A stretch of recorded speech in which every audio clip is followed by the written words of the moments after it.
Hello everyone, my self Ajay Kumar. इस video में दोस्तों हम पेरियोडोंटल लिगामेंट को डिस्कस करने वाले हैं। तो सबसे पहले वही जो हर वीडियो में स्टार्टिंग में करते हैं, इस टॉपिक से यूनिवर्सिटी में क्या क्या क्वेश्चंस आ सकते हैं। Question 1, what is periodontium.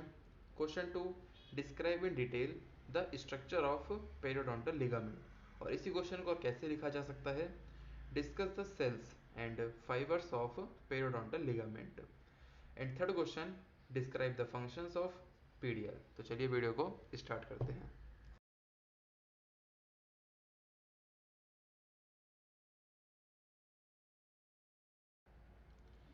Periodontal ligament में सबसे पहले पेरियोडोंशियम के definition. It is the connective tissue organ that attaches the teeth to the bones of jaws and support the teeth. Periodontium is an investing मतलब surround करके रखता है, and supportive organ to the teeth, tooth को surround करके रखता है और support करता है कौन, periodontium. It consist alveolar bone, periodontal ligament, cementum and gingiva. इसको दोस्तों हम डायग्राम में देखते हैं तब समझ में आएगा। ये है हमारा टीथ और ये ग्रीन से है, ये है सीमेंटम। इसके बीच में यही है पेरियोडोंटल लिगामेंट, जो आपको ब्लू से दिख रहे हैं, ये है पेरियोडोंटल लिगामेंट। और ये है एल्वियोलार बोन, और ये लास्ट में ये है जिंजाइवा। तो पेरियोडोंशियम में क्या क्या होता है, first part alveolar bone, second part periodontal ligament, third part cementum और फोर्थ पार्ट जिंजाइवा। तो ये चारों को मिला के हम बोलते हैं पेरियोडोंशियम, और इसका फंक्शन है कि ये सराउंड करके रखता है और सपोर्ट करता है टूथ को। नाउ पेरियोडोंटल लिगामेंट की definition. It is the specialised connective tissue that surrounds and protect teeth by its attachment to roots and surrounding alveolar bone. किस किस से ये अटैच है, एक तो रूट से और एल्वियोलार बोन से। तो इसको हम कहते हैं periodontal ligament.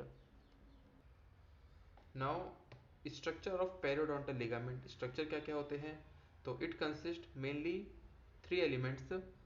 First cellular element, second extra cellular substances and third the fibre groups in PDL. अब इन तीनों में देखते हैं क्या क्या पार्ट्स होते हैं। जैसे पहले है सेलुलर एलिमेंट्स में, सेल्स ऑफ पीडीएल में सिंथेटिक सेल्स, रिजॉर्प्टिव सेल्स होते हैं, progenitor cells and defence cells. Synthetic cells में osteoblast, fibroblast and cementoblast. Resorptive cells में ऑस्टियोक्लास्ट, फिब्रोब्लास्ट और सीमेंटोक्लास्ट। दोस्तों ध्यान रखना कि सिंथेटिक में भी फिब्रोब्लास्ट है और रिजॉर्प्टिव में भी फिब्रोब्लास्ट। ऐसा नहीं कि फिब्रोक्लास्ट हो जाएगा, क्यों, क्योंकि ऑस्टियोब्लास्ट और सीमेंटोब्लास्ट के लिए तो अलग अलग सेल्स होते हैं। सिंथेटिक के लिए इसके अलग सेल्स होंगे और रिसॉप्टिव के लिए इसके अलग सेल्स होंगे।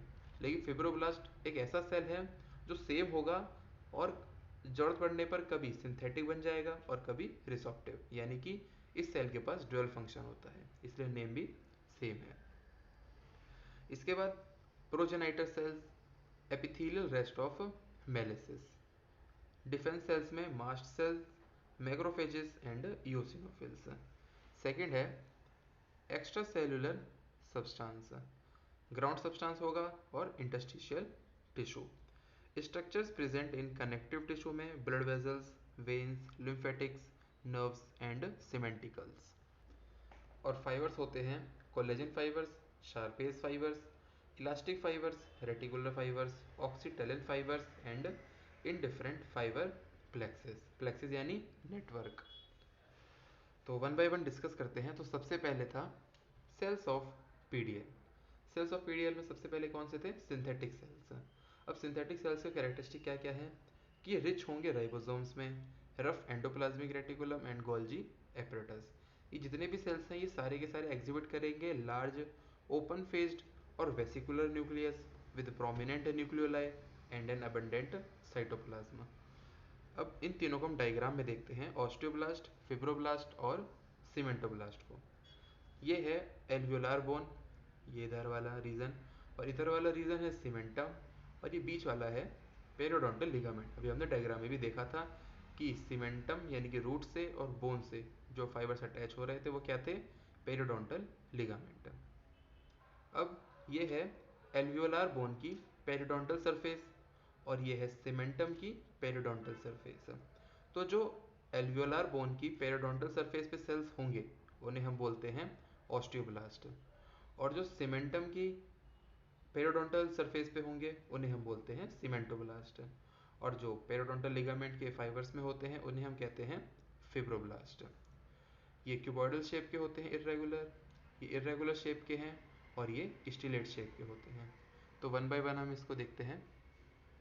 सबसे पहले osteoblasts, they are found covering the periodontal surface of alveolar bone between embedded fibers, plump and irregularly cuboid, plump यानी फैटी होते हैं, with a large nucleus. A resting osteoblast is almost fat. Number of osteoblast decrease होते चले जाते हैं as के साथ। अब फंक्शन देखते हैं हमें ऑस्टियोब्लास्ट के। Osteoblast are required for constant apposition, apposition यानी कि लेयर बाय लेयर डिपोजिशन होता है बोन का, following resorption in the functional remodelling of bone. Second है फिब्रोब्लास्ट। अब फिब्रोब्लास्ट क्या है? प्रिंसिपल सेल्स होते हैं ये पेरिडोंटल लिगामेंट के, found in between the fibres of periodontal ligament. कैसे हैं? Large stellate shaped with extensive cytoplasm, have well developed cytoskeleton, many of them cell to cell contact with gap junctions भी इसमें present होते हैं। इसका function क्या है? Synthesise procollagen, produce proteoglycan, involve in formation and maintenance of collagen fibres. दोस्तों आगे हम कोलेजन फाइबर्स पढ़ेंगे, और ये प्रिंसिपल फाइबर्स होते हैं पीडीएल के। तो प्रिंसिपल सेल्स क्या हैं? फिब्रोब्लास्ट, ये सिक्रिएट करते हैं कोलेजन फाइबर्स, और कोलेजन फाइबर्स प्रिंसिपल फाइबर्स होते हैं पीडीएल के। Cementoblast, cells that form cementum, cover the surface of cementum and are found in between fibers. Flattened cells with an irregular outline. Function क्या है? These cells aid in reattachment of PDL fibers to root by forming fresh cementum जब भी ज़रूरत होती है। Now we discuss resorptive cells. Resorptive cells में सबसे पहले ऑस्टियोक्लास्ट। ये डायग्राम है एक ऑस्टियोक्लास्ट सेल का। इसमें क्या क्या होता है देखो, जो ये इरेगुलर बॉर्डर है ये होता है रफल्ड बॉर्डर, साइटोप्लाज्म होता है, और ये क्या करता है? ये बोन को रीअब्जॉर्ब करता है। तो जैसे मान लो ये बोन है, ये कुछ ऐसे केमिकल्स रिलीज करेगा अपने रफल्ड बॉर्डर से, रफल्ड बॉर्डर को हम स्टीरेटेड बॉर्डर भी कहते हैं। तो कुछ ऐसे केमिकल्स रिलीज करेगा जिससे कि यहाँ पे पीएच में इंक्रीज होगा और ये बोन यहाँ पर डिजॉल्व हो जाएगी। जिस सरफेस पे बोन की लगता है उसे हम कहते हैं बेस ऑफ बोन, या फिर पिट भी कह सकते हैं बोन की। तो उस सरफेस को हम बेस कहते हैं। अब इसे थ्योरी में देखो, ये कैसे हैं? लार्ज मल्टी न्यूक्लिएटेड, इसमें बहुत सारे न्यूक्लियस होते हैं। Large multi nucleated cells that resorb the bone. Light microscope में osteoclast sometimes appear to occupy base, base को ऑक्यूपाई करते हैं या फिर पिट्स इन द बोन, जिसे हम क्या कहते हैं? हाउशिप्स लेक्यूने। Plasma membrane of this cell lying adjacent to the bone being resorbed has foldings known as ruffled और striated border कहते हैं। इसमें क्लियर जोन होता है साइटोप्लाज्म का immediately next to the ruffled border. Ruffled border के नेक्स्ट में क्या है? Clear zone of cytoplasm. Fibroblast, अब दोस्तों इसको हम रिजॉर्प्टिव सेल्स में पढ़ रहे हैं, तो ये क्या करते होंगे? रिजॉर्ब द कोलेजन। जबकि अगर हम उसे पढ़ रहे थे सिंथेटिक सेल्स में, तो ये क्या कर रहे थे? कोलेजन फाइबर्स को बना रहे थे। तो mononuclear fibroblast resorb the collagen fibres of PDL under normal physiologic condition. और ये नॉर्मल फिजियोलॉजिक कंडीशन है, ऐसा नहीं कि कोई प्रॉब्लम आ जाए सिर्फ तभी फिब्रोब्लास्ट रिजॉर्व करते हैं, नॉर्मल कंडीशन में भी रिजॉर्व करने की ज़रूरत पड़ जाती है। Exhibit lysosomes that contain fragments of collagen, have dual function of both synthesis and resorption of same cells. Cementoclast. Cementoclast resemble the osteoclast and are found in normal functioning PDL. Resorption of cementum occurs in certain conditions and cementoclast cause it. Resorption होता है cementum का कुछ conditions में, और वो कौन करता है? सीमेंटोक्लास्ट। ऑस्टियोक्लास्ट और सीमेंटोक्लास्ट दोनों का ही ओरिजिन सेम है, हेमोपोइटिक सेल्स। प्रोजेनाइटर सेल्स, दोस्तों प्रोजेनाइटर सेल्स टोटीपोटेंट होते हैं। अनडिफरेंशिएटेड मीजनकाइमल सेल्स भी इनको हम कहते हैं। These cells associate with blood vessels के साथ ही एसोसिएट होते हैं और इनके पास एबिलिटी है टू डिवाइड, और क्या क्या बनाने की, फिब्रोब्लास्ट, ऑस्टियोब्लास्ट और सीमेंटोब्लास्ट, ये सब ये बना सकता है डिवाइड करके प्रोजेनाइटर सेल्स। इसमें है एपिथेलियल रेस्ट ऑफ मेलिसेस। होता क्या है, soon after Hertwig epithelial root sheath जब ब्रेक होती है, हमने पढ़ा था डेवलपमेंट ऑफ टूथ वाली वीडियो में कि जब हर्ष ब्रेकअप होता है तो कुछ सीथ के सेल्स माइग्रेट करते हैं टुवर्ड्स डेंटल सैक और क्या बना लेते हैं, एपिथेलियल रेस्ट ऑफ मेलिसेस, जो हमें मिलते हैं फिर पेरिडोंटल लिगामेंट में। और दे पेरजिस्ट स्ट्रेंड्स की फॉर्म में, आइलैंड्स और ट्यूब लाइक स्ट्रक्चर की फॉर्म में। और कहाँ पे दोस्तों ध्यान रखना, क्लोज टू सीमेंटम, कि जो एपिथेलियल रेस्ट ऑफ मेलिसेस होते हैं ये ब्रेक्स अप होने के बाद डेंटल सैक में, डेंटल सैक के टुवर्ड्स जाते हैं और क्या बना लेते हैं, एपिथेलियल रेस्ट ऑफ मेलिसेस, और कहाँ पे होते हैं, क्लोज टू सीमेंटम। इतना आपको ध्यान रखना है इसमें। इसके बाद है डिफेंस सेल्स या फिर ब्लड सेल्स। इसमें सबसे पहले मास्ट सेल्स। अब मास्ट सेल कैसे होते हैं, स्मॉल, राउंड और oval cells having a granular cytoplasm. They are believed, ऐसा माना जाता है कि ये इंपॉर्टेंट रोल प्ले करते हैं in regulating endothelial and fibroblast की सेल पॉपुलेशन के लिए।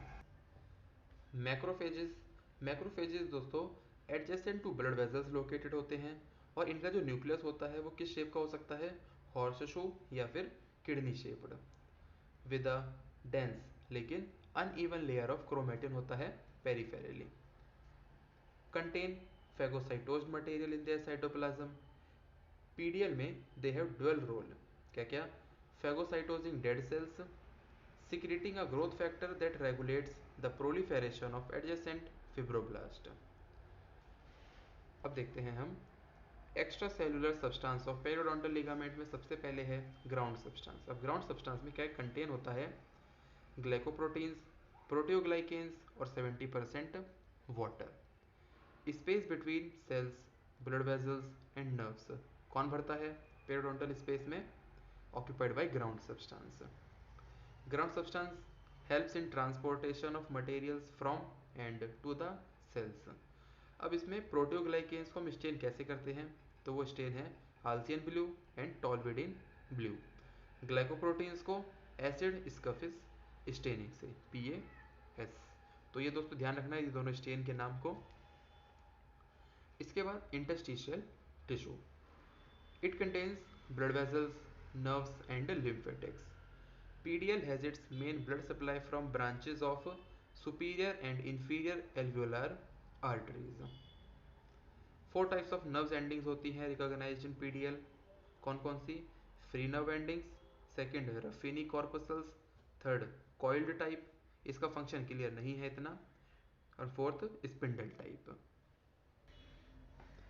फाइबर्स, और फाइबर्स में सबसे पहले है कोलेजन फाइबर्स। अब कोलेजन फाइबर्स प्रिंसिपल फाइबर्स होते हैं पीडीएल के। दोस्तों कोलेजन फाइबर्स काफ़ी इंपॉर्टेंट है, फ्रीक्वेंटली एग्जाम में पूछा जाता है, इसलिए इसको ध्यान से समझना। अब कोलेजन फाइबर्स के पास क्लियर ओरिएंटेशन होता है कि हॉरिजॉन्टल होगा, ऑब्लिक होगा या फिर कैसा होगा, इनके पास एक क्लियर ओरिएंटेशन होता है, क्लियर डायरेक्शन होती है रिलेटिव टू पेरियोडोंटल स्पेस। अब ये 5 टाइप्स के होते हैं, हम इस डायग्राम में समझते हैं। तो सबसे पहले 5 टाइप्स को याद करने के लिए एक न्यूमोनिक देखो कि आहो आर्टिफिशियल इंटेलिजेंस। मान लो हम किसी को बुला रहे हैं, और किसको बुला रहे हैं, आर्टिफिशियल इंटेलिजेंस को, तो हम कैसे बोलेंगे कि आओ आर्टिफिशियल इंटेलिजेंस। बस आपको आओ को कैसे बोलना है, आहो, आहो आर्टिफिशियल इंटेलिजेंस। ए से है एल्वियोलार क्रेस्ट ग्रुप, एच से हॉरिजॉन्टल फाइबर्स, ओ से ऑब्लिक ग्रुप, ए से एपाइकल ग्रुप और आई से इंटर रेडिकुलर ग्रुप। अब एल्वियोलार क्रेस्ट ग्रुप होता क्या है, दोस्तों सबसे पहले जानो कि एल्वियोलार क्रेस्ट क्या होता है। एल्वियोलार क्रेस्ट अपर पोर्शन होता है एल्वियोलार प्रोसेस का। अपर पोर्शन ऑफ एल्वियोलार क्रेस्ट से होते हुए सीमेंटम में जाएगा और यह रूट सीमेंटम। तो अपर पोर्शन ऑफ एल्वियोलार क्रेस्ट से होते हुए सीमेंटम तक जो फाइबर्स जाएंगे उन्हीं को हम कहते हैं एल्वियोलार क्रेस्ट ग्रुप। और वो फाइबर्स जो हॉरिजॉन्टल डायरेक्शन में होंगे उन्हें हम कहते हैं हॉरिजॉन्टल फाइबर्स। जो ऑब्लिक होंगे उन्हें हम कहते हैं ऑब्लिक ग्रुप, ये न्यूमरस होते हैं नंबर में सबसे ज़्यादा। एपाइकल ग्रुप, ये एपाइकल ग्रुप रेडिएट करते हैं from apical region of the root to the surrounding bone. और ये इंटर रेडिकुलर ग्रुप रेडिएट करते हैं फ्रॉम क्रेस्ट यानी कि upper portion of inter radicular septum से कहाँ तक, functional area of multi rooted teeth. ध्यान रखना कि जो ये इंटर रेडिकुलर ग्रुप होते हैं ये सिर्फ मल्टी रूटेड टीथ में ही होते हैं, जो सिंगल रूटेड टीथ होते हैं उनमें ये वाले ग्रुप एब्सेंट होते हैं। अब वन बाय वन हम डिस्कस करते हैं थ्योरी में। तो सबसे पहले है apical crest group. The fibre bundles radiate from the crest of alveolar process and attach themselves to the cervical part of cementum. Horizontal fibers run at right angle to the long axis of the tooth from the cementum to the bone. Third type of collagen fiber, that is oblique group of fibers, run in oblique direction and are attached somewhat coronal to bone. अब दोस्तों important है कि ये किस direction में होते हैं, coronal to bone. ये coronal to bone oblique group of fibres को, इसकी डायरेक्शन को स्पेसिफाई करता है। जैसे मान लो कि ये है रूट सीमेंटम और ये है एल्वियोलार बोन। अब इसकी डायरेक्शन कैसी होगी, या तो ऐसी हो सकती है या फिर नीचे की तरफ भी हो सकती है। तो कोरोनल मतलब होता है क्राउन की तरफ, तो एल्वियोलार बोन में हम क्राउन की तरफ इन फाइबर्स को बनाएंगे। तो इसकी इसकी वजह से इसकी डायरेक्शन स्पेसिफाई होती है। These fibers are most numerous and constitute the main attachment of the teeth. यही इन्वॉल्व होता है main attachment of the teeth, और ये मोस्ट न्यूमरस भी होते हैं। फोर्थ है एपाइकल ग्रुप। एपाइकल ग्रुप के बंडल्स इरेगुलरली अरेंज्ड होते हैं and radiate from apical region of the root to the surrounding bone. Interradicular group of fibers, these arise from the crest of interradicular septum and they extend to the functional area of multi-rooted teeth. अब second type of fibres है शार्पेज fibre. दोस्तों शार्पेज fibre हम पिछली video में कर चुके हैं, external fibres को ही हम शार्पेज फाइबर कहते हैं। इसके लिए आप एक बार सीमेंटम वाली वीडियो को देख लेना, उसमें हमने इसको अच्छे से डिस्कस कर रखा है। थर्ड है इलास्टिक फाइबर्स। अब इलास्टिक फाइबर्स प्रोवाइड करते हैं elasticity and resilience to the tissues. Resilience यानी जेली लाइक स्ट्रक्चर देते हैं टिश्यूज को, एक लचीलापन टाइप। रेटिकुलर फाइबर्स क्या होते हैं, रेटिकुलर फाइबर्स इमेच्योर फाइबर्स होते हैं। इसको स्टेन करने के लिए हम कौन सा स्टेन यूज करते हैं, एर्गायरोफिलिक स्टेन। और ये इन बेसमेंट मेम्ब्रेन में होते हैं ब्लड वेजल्स और एपिथेलियल रेस्ट से। नेक्स्ट टाइप ऑफ फाइबर्स हैं ऑक्सीटेलिन फाइबर्स। ये क्या होते हैं, these fibres are restricted to the walls of blood vessel. ये वॉल्स ऑफ ब्लड वेजल्स में ही रेस्ट्रिक्ट हो जाते हैं। रन करते हैं ये एक्सियल डायरेक्शन में, ये टूथ की लॉन्ग एक्सिस की डायरेक्शन में। And are attached to blood vessels. इनका एक एंड या तो अटैच होगा सीमेंटम से, या तो अटैच होगा सीमेंटम से, या फिर अटैच होगा बोन से, या फिर अटैच होगा बोन से। And other end to the walls of blood vessel, और दूसरा end walls of blood vessel से अटैच होगा। यानी कि एक एंड तो या तो सीमेंटम से अटैच हो जाए या फिर बोन से अटैच हो जाए, लेकिन जो अदर एंड होगा वो अटैच होगा वॉल्स ऑफ ब्लड वेजल से। अब ये लास्ट टाइप है फाइबर का, indifferent fibre plexus. Small collagen fibres run in all direction. अभी हमने पढ़ा था कोलेजन फाइबर्स की जो डायरेक्शन होती है वो स्पेसिफिक होती है, पर छोटे छोटे कोलेजन फाइबर्स होते हैं जिनकी डायरेक्शन हर डायरेक्शन में जो रन करते हैं along with the principal fibres के साथ वो एक नेटवर्क बना लेते हैं फाइबर्स का, तो उन्हीं को हम कहते हैं इनडिफरेंट फाइबर प्लेक्सेस। अब लास्ट टॉपिक इस वीडियो का हम देखते हैं फंक्शंस ऑफ पीडीएल। अब फंक्शंस ऑफ पीडीएल, ये 6 फंक्शंस होते हैं पीडीएल के। इसके लिए हम एक निमोनिक देखते हैं, एसपी। एसपी यानी सुपरिटेंडेंट ऑफ पुलिस। अब एसपी ज़्यादातर कैसे होते हैं, स्ट्रिक्ट, इसीलिए एसपी सह रहा है फन। फन यानी मज़ा, तो एसपी सह रहा है फन। एस से सपोर्टिव, पी से प्रोटेक्टिव, एस सेंसरी, एच से होम्योस्टेटिक, और एफ से फॉर्मेटिव हो सकते हैं या फिर रिसॉप्टिव भी हो सकते हैं, और एन से न्यूट्रेटिव। फर्स्ट फंक्शन सपोर्टिव, ये मेंटेन करके रखते हैं रिलेशनशिप ऑफ इट्स, सपोर्ट करते रहें नेबरिंग स्ट्रक्चर्स को। न्यूमरस कोलेजन फाइबर्स जो होते हैं पीडीएल में वो एक्ट करते हैं like cushion to withstand forces of mastication. जब फोर्सेस आते हैं मेस्टिकेशन के तो ये कैसे करते हैं, क्वेश्चन की तरह। सेकंड फंक्शन प्रोटेक्टिव, ये रिजिलियंट टू मेस्टिकेटरी फोर्सेस होते हैं and act as a shock absorber, shock को एब्जॉर्ब कर लेते हैं and restrict movement of teeth to masticatory forces. और ये सब होता कैसे है, accomplished by syndesmosis और gomphosis type of attachment to alveolar bone. Syndesmosis और गैम्फोसिस टाइप मतलब non movable type of attachment होता है एल्वियोलार बोन से। इसी की वजह से ये रेस्ट्रिक्ट कर पाते हैं मूवमेंट ऑफ टीथ को, जो कि मेस्टिकेटरी फोर्सेस से आता है। नेक्स्ट फंक्शन है sensory. In addition to pain sensation तो होते ही है पीडीएल में, it also carries tactile sensation यानी कि वो सेंसेशन जो प्रेशर से, वाइब्रेशन, टेम्परेचर, इन सब से आते हैं, उन्हें हम कहते हैं tactile sensation from teeth and hands. ये हेल्प करता है लोकलाइजेशन ऑफ पेन में। PDL is richly innervated and has an excellent proprioceptive mechanism. ये प्रोप्रियोसेप्टिव मैकेनिज्म क्या होता है, जो ये सेंसेशन होते हैं ये सारे के सारे थैलामस में और सेंसरी कॉर्टेक्स ऑफ ब्रेन में ट्रांसफर हो जाते हैं, और उसी ट्रांसफर होने वाले मैकेनिज्म को हम कहते हैं प्रोप्रियोसेप्टिव मैकेनिज्म, और ये मैकेनिज्म काफ़ी एक्सीलेंट होता है। होम्योस्टैटिक सेल्स, अब होता क्या है, जो सेल्स होते हैं ना पीडीएल के सेल्स के पास कैपेसिटी होती है रिजॉर्व करने की और सिंथेसाइज करने की extra cellular substance of connective tissue. किस किस के, लिगामेंट, एल्वियोलार बोन, सीमेंटम।